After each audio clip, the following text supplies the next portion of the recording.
Bien, entonces vamos a iniciar con la sesión número 12, que vendría siendo física de la audición. Eh, en este caso, esta sería la penúltima sesión de todo este segmento. Lo que se va a tratar durante esta sesión es primero una introducción, luego vamos a hablar sobre la física del sonido, qué significa tono, frecuencia y timbre, la intensidad del sonido y la sonoridad y cuáles son sus diferencias, también el oído humano, sus partes y su funcionamiento, y por último la contaminación acústica. Bien, primero, ¿cómo se da el origen de esta comunicación sonora, no? Esto se da gracias a la evolución humana que permitió desarrollar esta comunicación verbal que vendría siendo el lenguaje hablado, ¿no? Se considera que este lenguaje fue evolucionando a lo largo de los años a partir de vocalizaciones primitivas que existieron ya que antes se comunicaban mediante gruñidos o mediante gestos, muecas, y poco a poco esos sonidos se fueron haciendo conocidos y se pudieron generalizar para que tuvieran un mismo significado entre todas las personas, ¿no? Y así va surgiendo la comunicación sonora. Un punto importante también es que nuestro sistema anatómico está predispuesto para emitir sonidos, ¿no? Gracias a la laringe, el papel de la laringe que tenemos, ¿no? La laringe es este órgano que está aquí, atrás de la tráquea, y la laringe va a ser el que va a poseer cuatro cuerdas vocales, ¿no? De las cuatro cuerdas vocales, no todas son sonoras, ¿no? Las dos inferiores han sido adaptadas, ¿no? A lo largo de la evolución por muchos años para nosotros poder emitir los sonidos y las palabras. ¿Cuál es la importancia que tienen estas cuerdas vocales? Primero, tiene dos funciones, ¿no? En primer lugar, tenemos la producción de la voz, que vendría siendo la fonación. Es la función principal de las cuerdas vocales. Cuando nosotros hablamos o nosotros cantamos, estas cuerdas que se conocen como cuerdas vocales verdaderas, las dos inferiores que producen sonido se conocen como cuerdas vocales verdaderas. Estas se juntan y el aire de los pulmones que sale hacia el exterior va a hacer vibrar estas cuerdas, produciendo este sonido. Se van a generar estas ondas sonoras que luego son moduladas por la garganta, la nariz y la boca para nosotros expulsar el habla, ¿no? Lo que se puede oír. El tono y la calidad de voz que nosotros emitamos va a depender de la tensión y longitud de estos pliegues vocales. Y también como segunda función va a tener la protección de las vías respiratorias. En este caso, esta función de protección de las vías respiratorias es particular de las cuerdas vocales falsas, ya que no emiten sonido, entonces tienen una función de protección, que también son cuerdas vocales falsas o superiores, se le conoce, y las cuerdas vocales verdaderas o inferiores o sonoras. ¿No? Ahí está la diferencia. Entonces, en la protección de las vías respiratorias, aquí estas cuerdas vocales falsas van a actuar como una barrera que se va a cerrar para evitar que los alimentos o los líquidos entren a la tráquea y los pulmones durante la deglución, ¿no? Ahí se apoya de la epiglotis, ¿no? Que se cierra y se abre cuando vamos a deglutir para evitar de que los alimentos se vayan por un lugar no deseado, ¿no? Y nos podemos atorar. Entonces, todo este mecanismo es para producir el sonido. Recordemos que tenemos dos pares, el par que es superior representa las cuerdas vocales falsas que no producen sonido, sino solamente son de protección de las cuerdas vocales verdaderas y protección de las vías aéreas.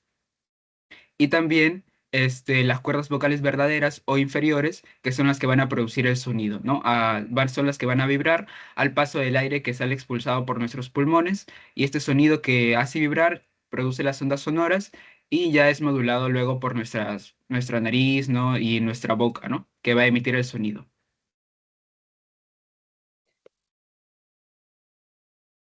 Aquí tenemos una imagen, ¿no? Para que podamos ver que esas son las cuerdas vocales verdaderas y las cuerdas vocales falsas. Y esta es la epiglotis, es como un plegamiento que se va a cerrar y se va a abrir para que al momento de que nosotros pasamos el alimento o deglutimos, ¿no? Para que no se vaya por otra vía. Entonces tenemos aquí lo que se podemos distinguir las cuerdas vocales verdaderas, que también se le conoce como los pliegues vocales. La ubicación son los pliegues inferiores, como hemos mencionado, y la función principal que es producir el sonido. Este par es el único responsable que produce el sonido y las cuerdas vocales falsas, como ya estamos hablando, también se les conoce como pliegues vestibulares o bandas ventriculares que están encargadas de principalmente de la protección. Son el par de pliegues que se encuentra superior, están encima de las cuerdas vocales verdaderas, ¿no? Estas son inferiores y estas son superiores. Y la función de la protección, estas no vibran, no suelen vibrar al nosotros hablar o cantar, ¿no? Por eso es que se le conoce como falsas, solamente son de protección. Aunque en algunos casos, cuando nosotros sufrimos algún traumatismo, tenemos las cuerdas vocales verdaderas que están dañadas, estas cuerdas vocales falsas pueden emitir algún sonido y es lo que se conoce cuando lo podemos distinguir porque se va a producir una voz áspera, como una garraspera, ¿no? Entonces ahí sabemos de que las que están vibrando son las cuerdas falsas, que no es lo usual, no es lo correcto, significa que ha habido un daño en las cuerdas vocales verdaderas.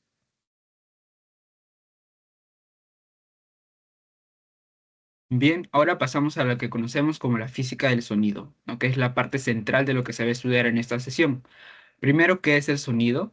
El sonido viene siendo este movimiento oscilatorio que se va a propagar a través de medios materiales y puede ser percibido por el oído humano. Hay que prestar atención a esta definición ya que dice que el sonido solamente viaja a través de un medio físico, un medio material. O sea, si es que no hay este medio, el sonido no puede, o sea, no se oye, no es percibido, ¿no? A diferencia, por ejemplo, de la luz que puede viajar en el vacío. Entonces, si nosotros nos ponemos un ejemplo en el espacio, no habría ningún sonido, ¿verdad? Porque no hay aire, entonces no hay un medio físico por el cual las ondas sonoras puedan viajar.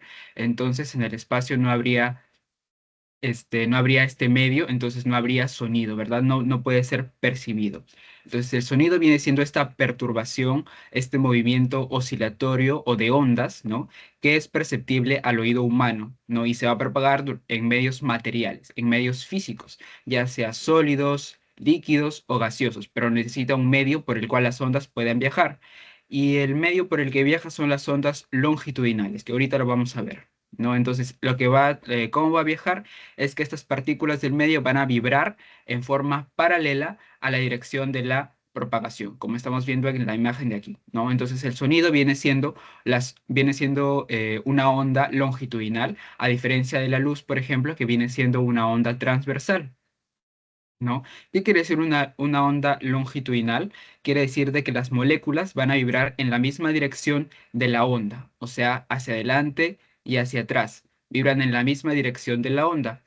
A diferencia de la onda transversal, como las ondas de la luz, que las partículas del medio van a vibrar perpendicularmente, o sea, hacia arriba y hacia abajo, en dirección a la que la onda está siendo propagada. Entonces ahí vemos la diferencia entre una onda transversal, como vendría siendo la luz, ¿no? Que viaja de forma perpendicular a la dirección de la propagación de la onda, o sea, hacia arriba o hacia abajo, y la onda longitudinal, que es el sonido que estamos viendo en esta sesión, que viene siendo una onda longitudinal. Eso quiere decir que viaja en la misma dirección, en la misma línea que la onda, ¿no? O sea, hacia adelante y hacia atrás, así va a ser la propagación del sonido, ¿no? Y un concepto para tener nosotros también en cuenta es de que este espacio entre la fuente sonora, o sea, la fuente que va a emitir el sonido y el receptor que se puede encontrar en cualquiera de estos puntos, viene siendo un campo sonoro, ¿no? Que viene siendo en sentido, en forma circular, ¿no? Que es emitido a partir de esta fuente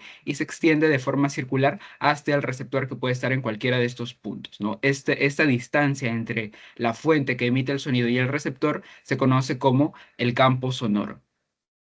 Que viene siendo este medio homogéneo, ¿no? Y todo este campo significa de que aquí el sonido se expande en todas estas direcciones, ¿no? Formando esta forma esférica, este campo esférico, ¿no? Por donde se va a propagar el sonido. Entonces ahora vamos a analizar un poco más de la onda del sonido, ¿no? Esta es una onda, por ejemplo, del sonido, ¿no? Es una onda longitudinal. Entonces vemos algunas partes. Primero, que es la frecuencia, ¿no? La frecuencia viene siendo los ciclos por segundo o las oscilaciones por segundo que puede tener esta onda. Puede ser entonces, cogemos desde la parte donde inicia la onda hasta un ciclo, hasta donde termina. Esa es la frecuencia. Este puede ser un ciclo, en cuántos segundos lo realiza, ¿verdad? Puede realizar de repente 50 oscilaciones por segundo, puede realizar 10 oscilaciones por segundo, ¿no? Y eso va a determinar cuál es la frecuencia que está teniendo nuestra onda. Son el número de ciclos, el número de oscilaciones que tiene esta onda en un tiempo determinado que se usa los segundos. Entonces sería la unidad que es ciclo por segundo, no está determinado en hertz. Entonces, cuando nosotros vemos que tiene una frecuencia de 50 hertz, por ejemplo, quiere decir que está dando 50 ciclos o 50, está cumpliendo 50 oscilaciones en un segundo, ¿no? Bien, ahora pasamos a lo que conocemos como el periodo, que el periodo viene siendo solamente la inversa de la frecuencia. Entonces, el periodo viene siendo la inversa de la frecuencia y viene siendo el tiempo que existe entre el inicio y el final de una onda. Puede ser de pico a pico, o sea, de cresta en cresta de la onda, o puede ser de valle a valle de la onda, no puede ser desde el inicio hacia el final de una onda. Todo ese lapso en el que cumple un ciclo, cuál es el tiempo en el que se demora en cumplir un ciclo, viene siendo el periodo, ¿no? Cuando me refiero a cresta, se refiere a la parte más alta que puede alcanzar una onda. Por ejemplo, el punto de aquí vendría a ser la cresta, cresta, y el punto más bajo se conoce como valle. Entonces, el periodo es el tiempo en el que se demora de viajar de cresta a cresta, o de valle a valle, perdón, o desde el inicio de la onda hasta el final de una onda, ¿no? Que cumple todo un ciclo. Entonces, el periodo se mide en segundos, ¿no? Solamente es la inversa de la frecuencia. La frecuencia es cuántos ciclos hace por segundo y el periodo es el tiempo que se toma en realizar un ciclo. La longitud de la onda, ¿no? Que está determinado por esta letra griega que se conoce como lambda, es la distancia que va a recorrer la onda en un periodo determinado, ¿no? Y la fórmula es así, que seguramente se va a ver más adelante en otros ciclos, ¿no? Se va a analizar más a profundidad, vendría siendo la velocidad sobre la frecuencia. Y aquí la velocidad va a depender del sonido. Va a depender más que todo del medio, la velocidad del sonido que va a tener en ese medio específico, ¿no? Porque recordemos que no es lo mismo viajar el sonido en el aire como viajar el sonido en un medio sólido o en un medio semilíquido, semiacuoso, ¿verdad? Entonces no es lo mismo y eso va a depender más que todo del material por el que está viajando, ¿no? Pero más que todo la longitud de onda vendría siendo la distancia que va a recorrer. eh, la distancia que va a recorrer la onda en un periodo determinado, ¿no? Y está determinado por esa fórmula, la velocidad sobre la frecuencia. Y la amplitud viene siendo este desplazamiento máximo que va a tener de un punto de la onda desde la posición de equilibrio o reposo, esta línea de aquí se conoce como el punto de equilibrio o punto de reposo, hasta el desplazamiento máximo que puede tener. O sea, para arriba, aquí sería la amplitud máxima, o para abajo también sería la amplitud máxima. Es cuánto se puede estirar esta onda, tanto hacia arriba o hacia abajo, eso vendría siendo la amplitud, ¿no? ¿Qué nos quiere decir esto? Bueno, aquí la amplitud está relacionado con la sonoridad. O sea que cuanto mayor sea la amplitud, mayor será la energía que transporta la onda.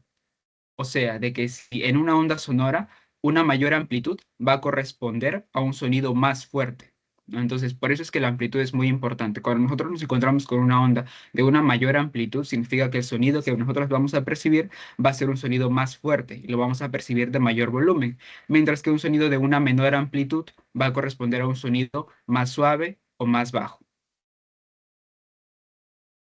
No, por ejemplo, aquí vamos a analizar un caso práctico, ¿no? De las cuerdas de un violín, para ver este enunciado de acá, de que la frecuencia en la que va a vibrar, o sea, la frecuencia de una onda, es inversamente proporcional a la longitud de una cuerda, ¿no? Entonces vamos a usar aquí la frecuencia y la longitud de onda y vamos a analizar de que estas dos medidas son inversamente proporcionales, ¿no? Recordemos que inversamente proporcional nos quiere decir de que si la frecuencia va a aumentar, quiere decir de que la longitud va a disminuir. Eso quiere decir inversamente proporcionales, ¿no? Eso es lo que nos está diciendo este enunciado de aquí, de que la frecuencia es inversamente proporcional a la longitud que va a tener esta cuerda. Entonces, ¿qué nos dice este caso práctico? Que si la longitud se reduce a la mitad, o sea, la longitud inicial es como L, se reduce a la mitad, L entre 2, ¿no? Se reduce a la mitad, la frecuencia se tiene que duplicar. O sea, si es que la longitud se divide entre 2, la frecuencia se multiplica por 2. Eso quiere decir que es inversamente proporcional. Si es que una aumenta, la otra tiene que disminuir y viceversa. Entonces, tenemos de que si una cuerda de violín vibra a 500 veces por segundo, esa es su frecuencia, ¿no? Porque está en hertz, sería 500 hertz, da 500 ciclos por segundo, va a vibrar a 500 veces por segundo, esa sería su frecuencia. Dice, si se reduce la longitud a la mitad, entonces, ¿cuál será la nueva frecuencia? Si dice que la longitud se reduce a la mitad, la frecuencia sabemos que es inversamente proporcional, entonces vendría siendo 2 por 500 Hz y entonces la nueva frecuencia vendría a ser de 1000 Hz, ¿no? Y eso lo vemos más o menos aquí en el ejemplo, ¿no? Si la longitud es más corta, entonces la vibración, el número de ciclos que va a realizar no van a ser muchos, ¿no? Aquí estamos como 500 ciclos por segundo estamos viendo. Pero si es que reducimos entonces la longitud, entonces quiere decir que va a estar más tensa. Entonces al reducir la longitud, los ciclos que va a realizar o las vibraciones que van a realizar van a ser más rápidas. Entonces por eso es que a nosotros disminuir la longitud, la frecuencia aumenta, ¿no? En este caso estamos viendo, disminuimos a la mitad la longitud, la frecuencia sería el doble. Entonces aquí lo que nosotros podemos sacar de esto, viendo acá la forma de las ondas, no vemos de que a una frecuencia más alta, como estamos viendo en este caso, también los sonidos o los tonos que van a producir van a ser más agudos, mientras que en una cuerda que no está que es de longitud mayor, entonces los sonidos que se van a producir van a ser más graves, ¿no? Entonces recordemos, cuando la frecuencia está más alta, el sonido va a ser más agudo. Y cuando la frecuencia está más baja, o sea, cuando va a vibrar más lento, los sonidos van a ser más graves. Vibra más rápido, los sonidos tienden a ser más agudos. Vibra más lento, los sonidos tienden a ser más graves, ¿no? Bien. Ahora pasamos al comportamiento que van a tener las frecuencias, ¿no? Como es lo que estamos analizando ahorita. Las frecuencias bajas tienden a ser graves y se van a propagar de forma esférica. ¿Qué quiere decir esto? Ahorita lo vamos a analizar. Y las frecuencias altas tienden a ser agudas, ¿no? Eso ya lo sabemos, eso de graves y de agudas, porque eso ya lo hemos visto en el ejemplo práctico. Pero ¿qué quiere decir de que se propagan en forma esférica y las frecuencias altas se van a propagar en línea recta? Entonces, lo que nos quiere decir es que estas frecuencias bajas se van a propagar en forma esférica u omnidireccional, o sea, quiere decir en todas las direcciones. Van a alcanzar todas las direcciones posibles, dado que estas ondas, que son graves, no sonidos graves, entonces son muy largas, como estamos viendo aquí, son muy largas a diferencia de las que tienen alta frecuencia, son más cortas, el ciclo es más corto. En cambio, con los sonidos de baja frecuencia, su longitud es más larga. Entonces, tienden a alcanzar más, a expandirse más. Entonces, en la mayoría de los objetos comunes que vemos como árboles, columnas o paredes, podría ser, entonces estas ondas como son muy largas, no las ven como un obstáculo realmente, sino lo ven como un objeto pequeño, como un obstáculo pequeño, entonces tienden a rodearlas y a cubrirlas, ¿no? Y entonces no se detiene frente a un obstáculo, ¿no? Porque son ondas muy largas, a diferencia de las frecuencias altas o agudas tienden a propagarse en línea recta. ¿Por qué? De que como estas frecuencias altas tienen una longitud de onda que estamos viendo que es muy corta, entonces tienen dificultad para atravesar los obstáculos. ¿Qué va a pasar cuando estas ondas de alta frecuencia se encuentren con un obstáculo? No lo va a rodear con facilidad, sino que se va a chocar o se va a bloquear fácilmente, ¿no? Entonces aquí estamos viendo que estas ondas de alta frecuencia van a actuar como la luz. Recordemos la clase pasada lo que hablamos, la clase pasada dijimos de que la luz también viaja en línea recta y al cruzarse con un obstáculo produce lo que conocemos como una sombra, ¿verdad? Entonces se bloquea, ¿no? Y solamente se delimitan los límites, ¿no? Pero no puede rodearlo, no puede atravesarlo, no lo rodea y no se curva la luz, ¿verdad? Sino que viaja en línea recta. Entonces, este es el mismo, para nosotros poder tener una idea, el mismo mecanismo que siguen estas ondas de alta frecuencia, ¿no? Que son de sonido agudo. Se van a propagar en línea recta y si ven un obstáculo, no lo van a rodear, ¿no? Sino que se chocan y se bloquean. En cambio, las ondas de frecuencias bajas, que son sonidos graves, como son de una longitud más larga, tienden a curvarse, ¿no? Y los obstáculos los rodean. Entonces, ahora vamos a analizar cuál es la frecuencia, la influencia que va a tener el ambiente en el sonido. Surgen dos fenómenos. Tenemos el fenómeno de la reflexión o del rebote de las ondas y el fenómeno de la absorción o la disminución del sonido, ¿no? Tanto el rebote y la absorción son fenómenos que van a ocurrir en la misma onda cuando impacta en una superficie. Entonces tenemos la reflexión, que viene siendo el rebote de las ondas, como estamos viendo aquí en la imagen, es el efecto por el cual esta onda sonora choca en una superficie y rebota. Es lo que conocemos como eco, ¿no? El eco es el resultado de esta reflexión del sonido en superficies lejanas, ¿no? Como nosotros podemos ver en las montañas, hay bastante eco. ¿Por qué? Porque tiene, el sonido viaja y se va chocando en varias superficies, entonces rebota el sonido.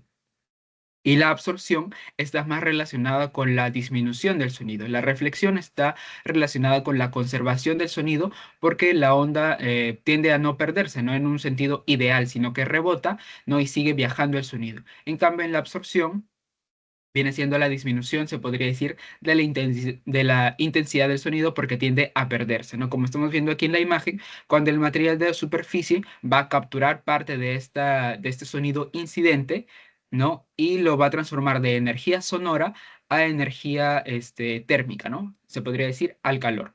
¿No? Esto más que todo se da, o quienes materiales que tienden a absorber más sonido son los materiales blandos, porosos, y flexibles como los encontramos en las alfombras, cortinas, tapicería o las espumas acústicas, ¿no? Tienden a absorber el sonido y lo convierten en forma de calor. Entonces, aquí son los dos fenómenos principales que ocurren cuando una onda de sonido impacta sobre una superficie, ¿no? Es importante resaltar de que este fenómeno tiende a ocurrir a la vez. ¿Qué quiere decir? De que cuando una onda sonora incide sobre una superficie, una parte tiende a reflejarse y otra parte tiende a ser absorbida.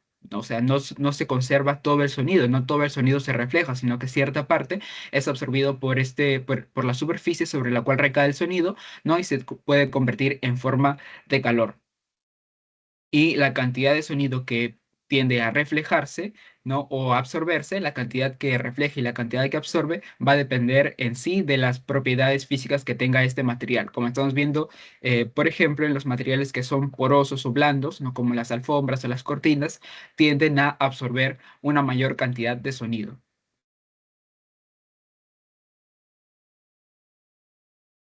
Bien, ahora vamos a analizar el concepto de velocidad del sonido, ¿no? Entonces, la velocidad del sonido va a depender, eh, se podría decir, de dos, principalmente del medio y la temperatura, ¿no? Si la temperatura se mantiene constante, en sí la presión no juega un papel crucial. Simplemente va a depender del medio y de la temperatura principalmente, ¿no? Si ya tiende a cambiar la temperatura, la presión también tiende a cambiar. Pero si la temperatura se mantiene constante, entonces la presión pasa a un segundo plano, ¿no? Y quienes juegan el papel más importante va a ser el medio y la temperatura. ¿Por qué dice que la velocidad del sonido depende del medio? ¿Por qué? Porque vamos a ver las propiedades que va a tener tanto el medio gaseoso, líquido y sólido. Entonces, aquí la velocidad del sonido va a ser mayor en sólidos. Luego le va a seguir el medio líquido y luego el medio gaseoso. ¿Por qué surge esto? ¿Por qué? Porque en los sólidos las moléculas están más juntas, ¿no? Entonces aquí la vibración se va a transmitir de una forma más rápida. Como están más pegadas estas partículas en el medio sólido, la vibración se va a transmitir de una partícula a otra partícula en una manera más rápida. Entonces, por eso es que en los medios sólidos el sonido se transmite a una mayor velocidad. Luego le siguen los medios líquidos que tampoco tienen unas fuerzas, no están ni tan pegados ni tan juntos, ¿no?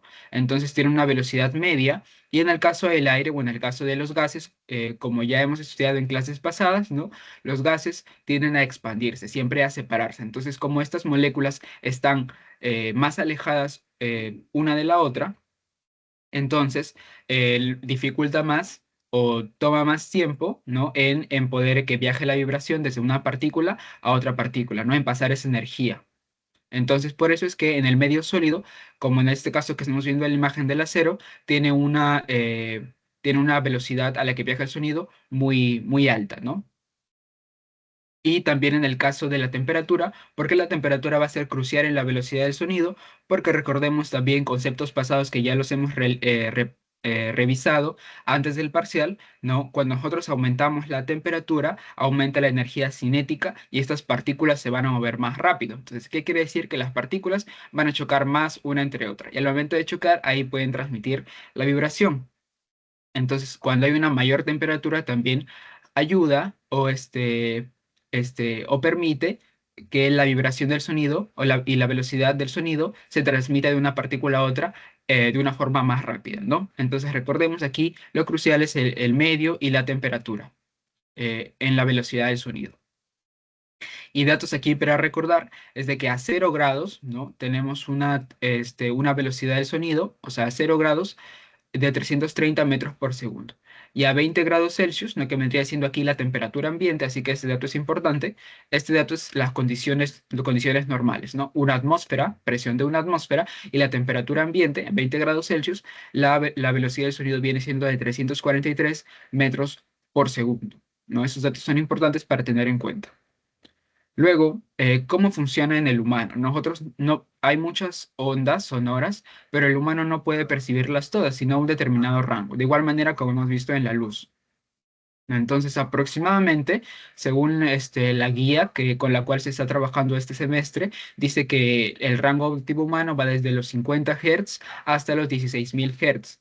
Pero normalmente lo que se conoce, lo que se dice como dato general, se podría decir, la mayoría considera que va desde 20 hasta 20.000 Hz, ¿no? Este dato lo pongo simplemente para que lo tengan en cuenta, pero en sí en el que se está trabajando en la guía es de 50 a 16.000 Hz, es la que está considerando el profesor en este caso. Entonces, los sonidos del habla en una conversación normal van de 100 a 8.000 Hz y la máxima sensibilidad viene siendo de 1.000 a 3.000 Hz. Entonces, eso se explica, no sé si nosotros nos percatamos, estos rangos, ¿no? De 100 a 8.000 o de 1.000 a 3.000 están incluidos en este rango auditivo humano de 50 a 16.000. Entonces, esto va a explicar por qué nosotros somos muy sensibles a las frecuencias de la voz. Incluso no tenemos que estar cerca de la fuente sonora, ¿no? O la fuente que va a emitir el sonido, incluso no tenemos que verla algunas veces, ¿no? Sino simplemente puede estar en otra habitación de nuestra casa, por ejemplo, igual podemos escuchar.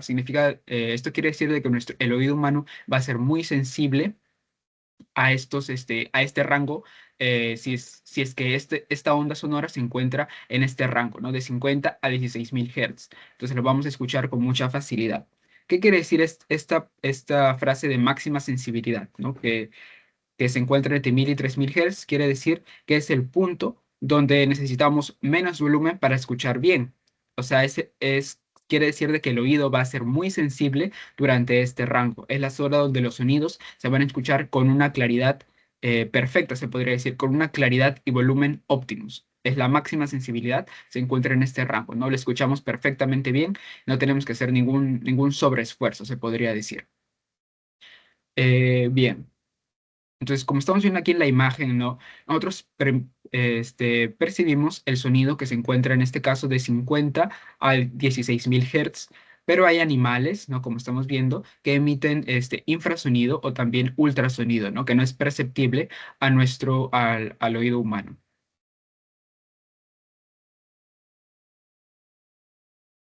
Bien, ahora pasamos a estas definiciones que son un poco confusas, ¿no? Para poder distinguirlas bien, tenemos el tono, la frecuencia y el timbre.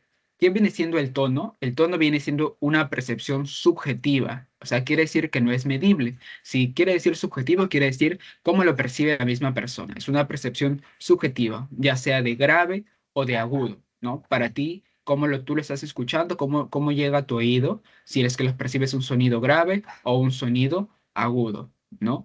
Y nos permite distinguir entre estos dos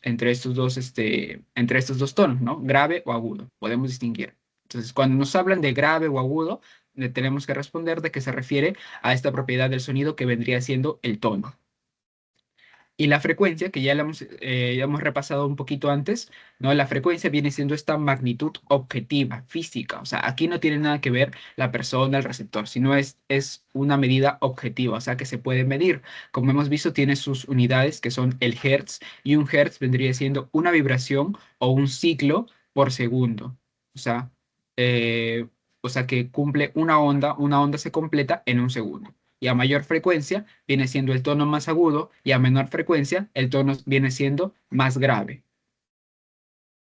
Y por último, vamos a ver el timbre, que el timbre también es una propiedad subjetiva, viene siendo esta cualidad que va a diferenciar sonidos de igual frecuencia. ¿Qué nos quiere decir esto? Por ejemplo, un piano y una flauta, ¿no? ¿Cómo lo podemos diferenciar si es que tocan, se podría decir, la misma nota? ¿no? O sea, el timbre nos va a ayudar a distinguir qué o quién está produciendo este sonido, ¿no? Se podría decir que es como la huella digital del sonido, nos va a permitir distinguir entre instrumentos como violín, flauta, que estén tocando exactamente la misma nota. O, por ejemplo, distinguir entre nuestra madre o un profesor que estén diciendo la misma palabra en el mismo tono, ¿no? Y vamos a poder distinguirlo. ¿Por qué? Gracias a esta propiedad que es el timbre, ¿no? ¿Y cómo se explica este fenómeno?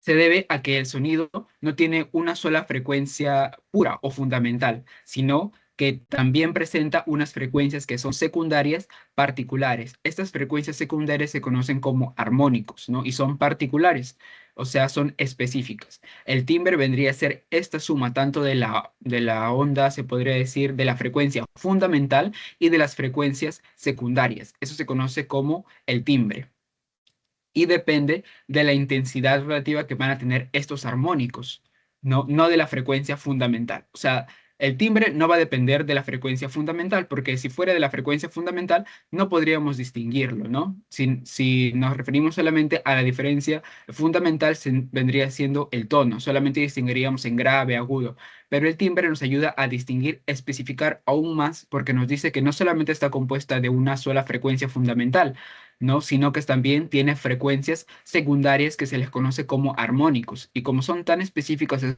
esas frecuencias secundarias, nos pueden ayudar a distinguir entre instrumentos que incluso estén tocando la misma nota o incluso entre dos diferentes personas que estén hablando en un mismo tono y pronunciando la misma palabra, ¿no? Lo podemos diferenciar gracias al timbre debido, ¿no? a que depende de las frecuencias secundarias.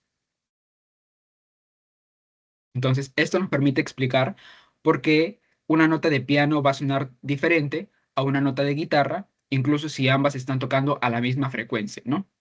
¿Por qué? Porque se les tiene que adicionar esas frecuencias secundarias o los armónicos para poder distinguir bien entre estos dos sonidos. Bien, ahora pasamos al concepto de la intensidad y de la sonoridad. La intensidad viene siendo también una magnitud física objetiva. Cuando nos dice que es objetiva, normalmente nos quiere decir de que tiene una unidad con la cual se va a poder medir. Entonces se refiere a la energía sonora que va a atravesar un área por segundo. Como estamos viendo, energía se mide en watts y el área, en este caso, se está trabajando en la guía con centímetros cuadrados, pero también se trabaja con metros cuadrados, ¿no? Ya lo vamos a ver aquí en la tabla, las equivalencias, ¿no?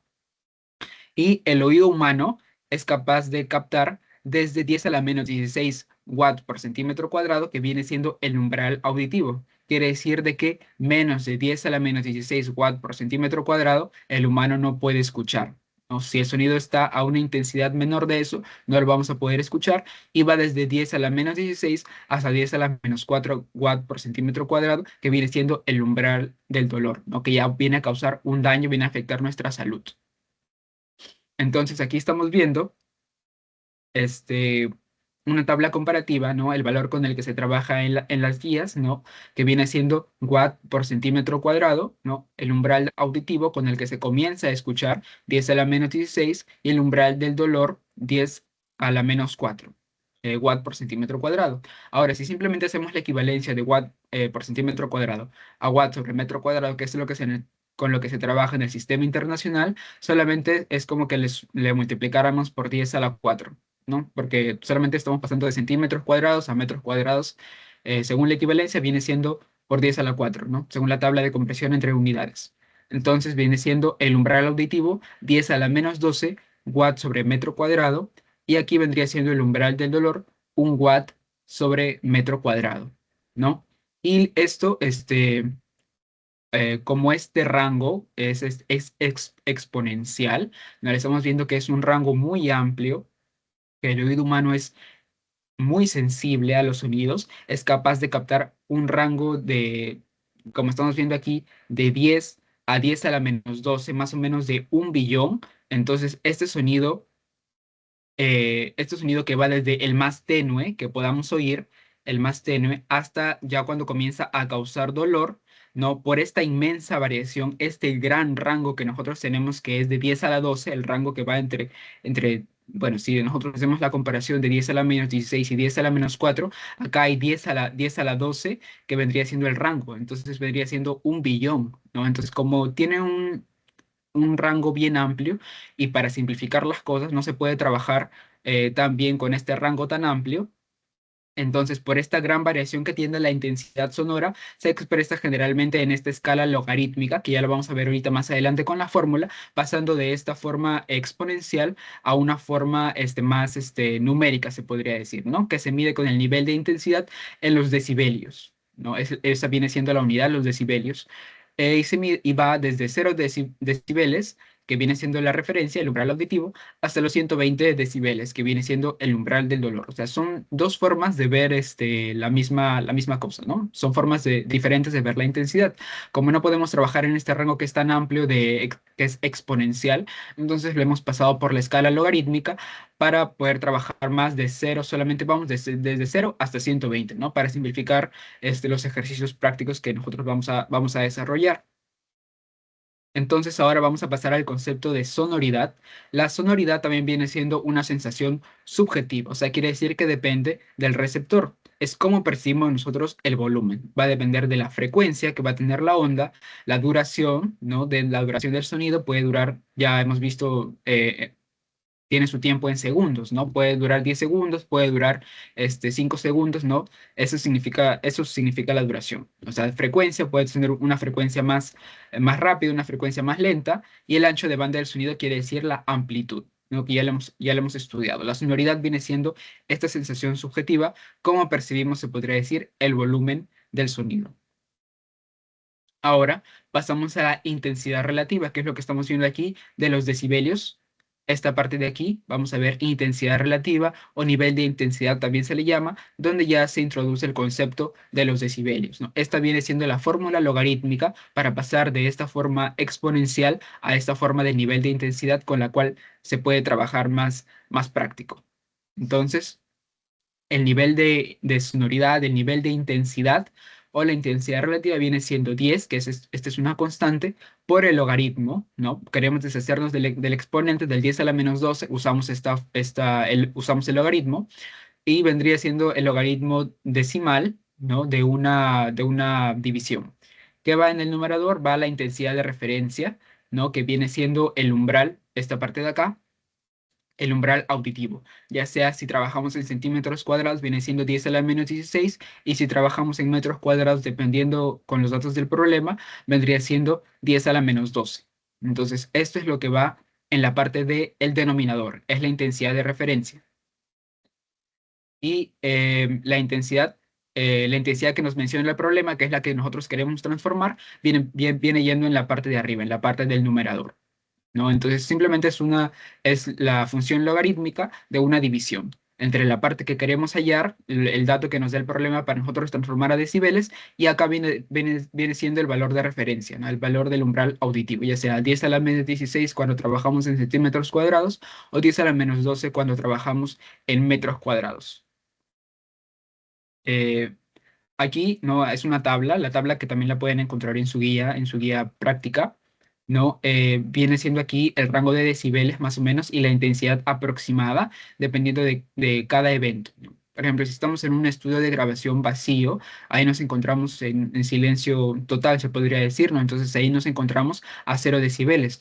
Cuando alguien nos susurra a 1 metro, nos encontramos a 20 decibeles. En una conversación normal, más o menos en un rango aproximado de 45 decibeles, cuando escuchamos una orquesta cerca, estamos a 70 decibeles, en la calle con tráfico nos encontramos a 90 decibeles y el umbral del dolor, o sea, cuando ya nuestro cuerpo ya no puede soportar más y comienza a causar daño en tiempos prolongados, viene siendo 120 decibeles. Ese es el dato más importante de esta tabla que deberían recordarlo, ¿no? Y ya el avión a reacción, o sea, si estamos nosotros viendo un avión despegar, por ejemplo, que está viajando en 200 metros, viene produciendo una intensidad de sonido de 140 decibeles y ya es perjudicial para nuestra salud auditiva,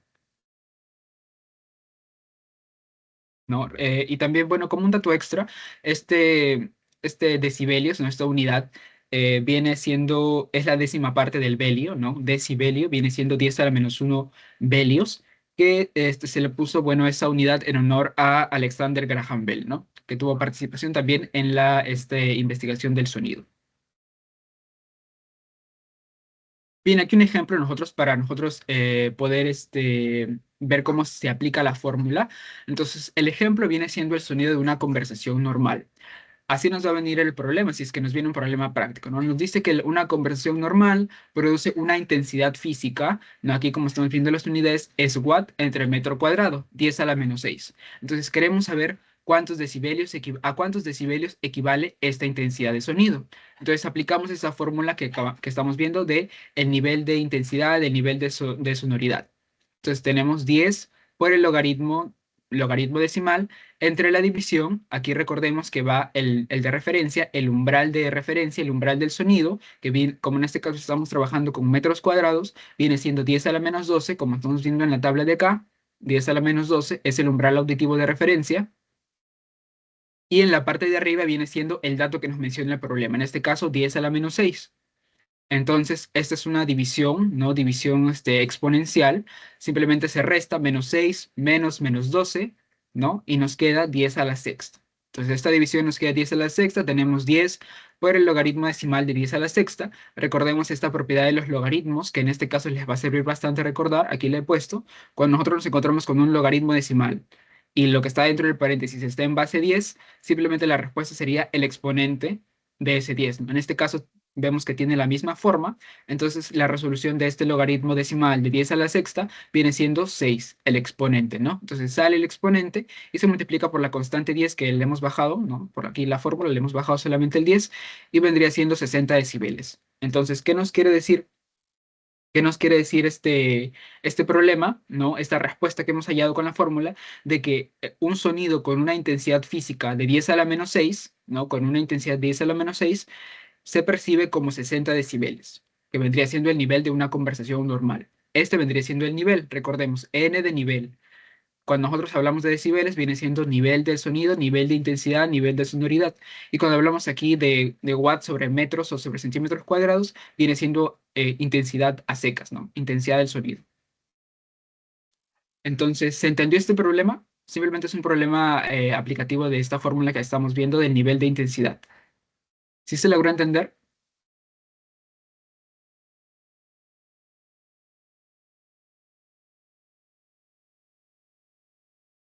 Ok, entonces vamos a pasar ahora a la última parte, que viene siendo el oído humano, la anatomía y su funcionamiento. ¿No? Entonces vamos a ver de que el oído humano se divide en tres partes. Tenemos el oído externo, el oído medio y el oído interno, así como vemos aquí en la imagen. Entonces, el oído externo está compuesto o corresponde a la parte del pabellón auricular y el conducto auditivo, ¿no? Como su mismo nombre lo dice, conducto auditivo va a captar el sonido, ¿no? Y lo va a conducir. ¿Hasta dónde? Hasta el tímpano, ¿no? Va a captar las ondas sonoras y las va a dirigir hasta el tímpano y luego cede el paso al oído medio. El oído medio está compuesto por el tímpano y por los huesecillos que ya conocemos, martillo, yunque, estribo. Lo que va a hacer el papel que va a tener el oído medio van a transmitir estas vibraciones a la ventana oval, ¿no? Y la ventana oval vendría siendo esta parte donde termina el estribo, vemos que tiene como una asa, que no se ve muy bien ahí, pero ahí atrás del estribo se encuentra la ventana oval. Entonces lo que va a hacer es el tímpano, van a llegar las ondas sonoras, ¿no? Por el canal auditivo, van a ser amplificadas por estos huesecillos, ¿no? Por el tímpano y los huesecillos van a ser amplificadas y van a llegar hasta la ventana oval. Aquí se va a conectar con la trompa de Eustaquio, que la vemos acá, ¿no? Que va a equilibrar la presión del sonido, que también es importante para no tener una presión muy elevada en nuestra cavidad craneal. Entonces, nos hemos quedado que el sonido llega amplificado hasta acá, hasta la ventana oval. Y luego se da el paso aquí al oído interno. ¿Qué es lo que sucede en el oído interno? Primero, ¿por quién está compuesto? Por la cóclea o el caracol, como ya lo estamos viendo aquí en la imagen, los conductos semicirculares, ¿no? Y el nervio vestíbulo coclear, nervio vestibular o nervio auditivo también se le conoce, que vendría siendo el octavo par craneal, ¿no? Que es el que va a conducir toda la vía craneal central, que va a llegar por tálamo, todo, hasta interpretar en la corteza auditiva específica de nuestro cerebro. Eh, bien, esas serían las partes del oído humano.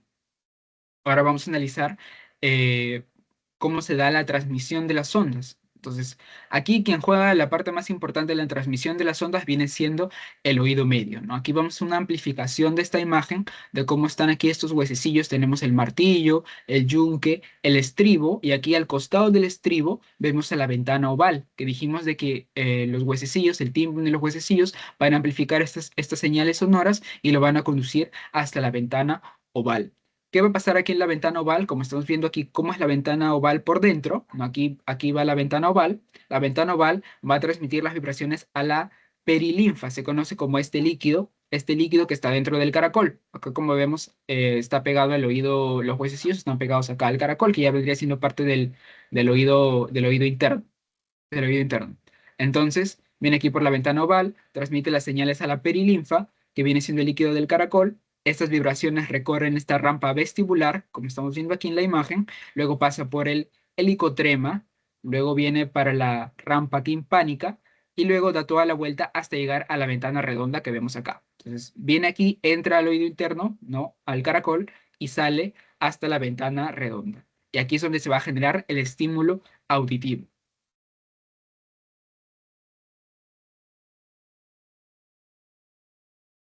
Luego, este paso es muy importante porque ya viene siendo cómo se transforma de estos impulsos sonoros que estamos viendo, estas ondas sonoras, en impulsos eléctricos para que sean captados por el nervio auditivo y sean conducidos hasta nuestro cerebro para ser procesados. ¿Quién hace todo este trabajo? ¿Quién hace posible la audición? El órgano de Corti vendría siendo, ¿no? El órgano de Corti, como estamos viendo aquí en la imagen, es la base de la audición. Viene siendo la estructura más importante para la audición, ya que va a convertir estas vibraciones sonoras, estas ondas sonoras, en impulsos nerviosos que, bueno, siguen su camino hacia el cerebro para ser interpretados como sonidos, ¿verdad? Entonces ¿dónde se encuentra? En el conducto coclear, o sea, en la cóclea. Una parte se encuentra ahí el órgano de Corti que, que contiene la endolinfa, ¿no? Vemos aquí en la imagen, aquí está la endolinfa en la parte coclear del caracol. Entonces, ahí en la cóclea vamos a encontrar al órgano de Corti. Es esta partecita de aquí, que aquí está, lo hemos amplificado en la parte de acá. Entonces, aquí vemos en la imagen, este es el órgano de Corti, aquí está el nervio coclear, tenemos las células ciliadas, tanto exteriores como interiores, y la membrana tectorial, ¿no? Esto es lo mismo. Esta parte de acá es lo mismo de acá. Es lo mismo. Tenemos la endolinfa, las células ciliadas externas, internas, la membrana tectorial, y aquí estamos viendo un poquito más cómo se conducen todas estas fibras nerviosas, ¿no? Que se van a juntar en el nervio coclear y van a seguir hasta su procesamiento en el cerebro, ¿no? Entonces, ¿qué es lo que sucede aquí? Primero, las vibraciones que van a ocurrir en la perilinfa van a presionar a la endolinfa. Recordemos que las ondas vienen viajando aquí, recuerdan, por la ventana oval, se mueven la perilinfa, ¿no? Estas ondas que hay en la perilinfa van a mover a la endolinfa. Una vez que mueven la endolinfa, va a estimular este órgano de Corti. Esta membrana tectoria que vemos acá, esta membrana tectoria va a entrar en contacto con las células ciliadas, tanto externas como internas, y transforman la energía mecánica en los impulsos nerviosos, como estamos viendo, porque están conectados a las fibras nerviosas del nervio coclear, ¿no? Y eso es lo que nos da la sensación de sonido. Entonces, aquí, para repetir cómo funciona todo este proceso, porque tiene que quedar claro, ¿no?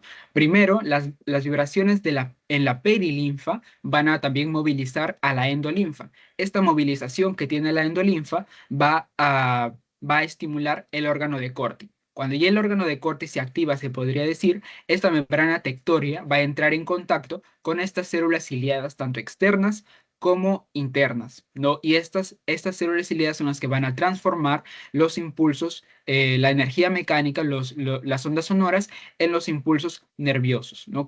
Vemos aquí cómo están conectadas a las fibras nerviosas del nervio coclear y siguen su camino hacia el cerebro. Entonces, para amplificar un poquito más, una vez que ya llega acá las fibras nerviosas del nervio coclear, ¿cuál es su camino hasta el cerebro? Nos vemos aquí, se conoce como la vía auditiva central. Vamos a hacer un resumen breve, ¿no? Para tampoco aturdirlos tanto, sino para que tengan una idea de cómo es la vía desde el nervio vestíbulo coclear hasta el cerebro, ¿no? Y dónde se analiza en la corteza cerebral. Entonces, vamos viendo de que estas fibras del nervio coclear van a juntarse, van a llegar hasta el núcleo del nervio, núcleos cocleares del tronco encefálico, que es lo que vemos en la parte de acá, en los núcleos cocleares al tronco encefálico. Luego van a viajar hasta el complejo olivar superior, a la oliva superior, o cuerpo trapezoide también se le conoce. Luego va a viajar hasta el lemnisco lateral, va a ser su vía hacia arriba, no va a ir subiendo al lemnisco lateral y luego va a ir al colículo inferior, que es una parte también del cerebelo, del encéfalo, y luego va a viajar hasta el tálamo finalmente, ¿no? En el tálamo ya es donde se procesa específicamente en la parte del cuerpo geniculado medial. Es la parte, porque el tálamo está compuesto por varias partes, 12 si no me equivoco. Entonces, en la parte específica donde se procesa el sonido, viene siendo en el cuerpo geniculado medial. Una vez que ya en el tálamo empieza el proceso, en el cuerpo geniculado medial, viaja hacia la corteza auditiva que se encuentra en el lóbulo temporal. Para recordarlo fácilmente, recordemos, ¿no? Nuestras orejas, eh, todo nuestro pabellón auricular, no comienza más o menos por el lóbulo temporal. Entonces, ahí está la parte que procesa el sonido, ¿no? Tenemos la parte, como vemos aquí, la parte auditiva primaria y la parte auditiva secundaria, ¿no? Que si nosotros este, vamos a las áreas de Brodmann, que son áreas específicas para cada parte del cerebro, ¿no? Cada parte del cerebro va a tener una función específica. En las áreas de Brodmann viene siendo el área auditiva primaria, el área 41, y el área auditiva secundaria viene siendo el área 42, que están encargados del procesamiento de la información auditiva. ¿No?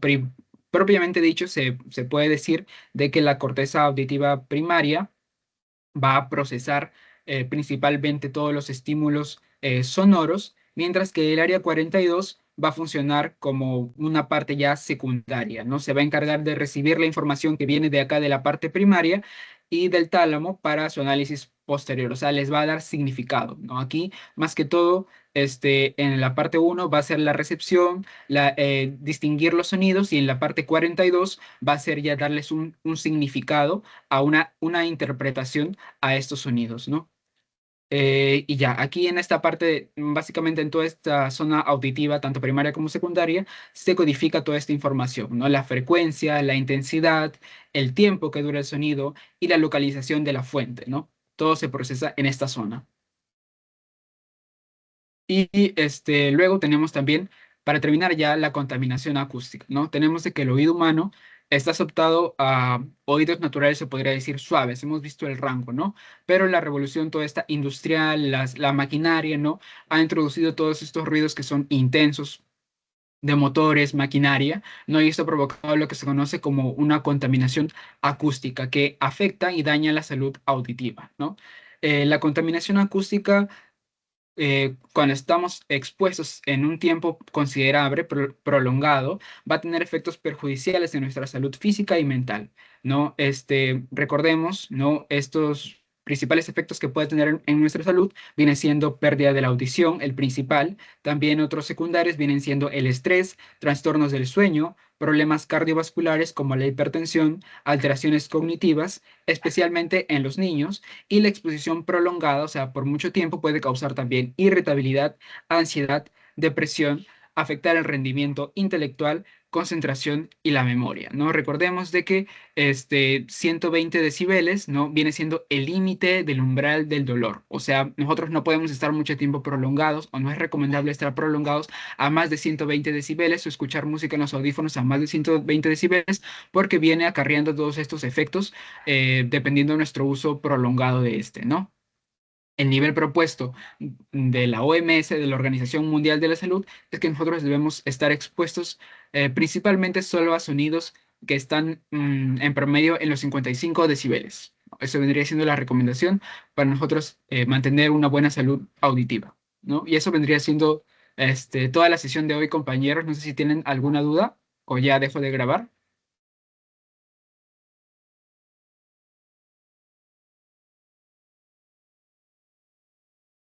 Ok.